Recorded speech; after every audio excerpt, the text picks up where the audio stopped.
আসসালামু আলাইকুম। আসলে শখ করে কিছু কবুতর পালতেছি, বুঝছেন? অনেক দিনের শখ যে কবুতর, ছোটবেলা থেকে কবুতর পালতাম। তো পালতে, পালতে আস্তে, আস্তে দেখা যায় কবুতরটা অনেক বড়সড় হয়ে গেছে। এখন আর এগুলোর মায়া ছাড়তে পারি না। এগুলোর মায়া পড়ে এখন এগুলোরে ফালতে হইতেছে। আর এগুলো দেখেন এমন একটা পুষ্প আনছে যে যেদিকে যাই না কেন এগুলো আমার সাথে সাথে বাড়িতে কোথাও থেকে বাহির থেকে যদি আসি এগুলা খাবারের জন্য পাগল হয়ে যায়। বুঝছেন? দেখছেন? মাত্র কিছু খাবার দিলাম, আস্তে, আস্তে সবগুলো লাইনে চলে আসতেছে। এখনো আসে নাই সব, কিছু আসছে।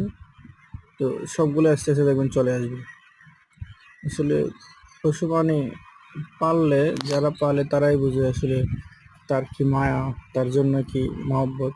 তো মানুষের মতন ওদেরকে যত্ন করতে হয়, বুঝছেন? উপরে বইসা খাইতেছে।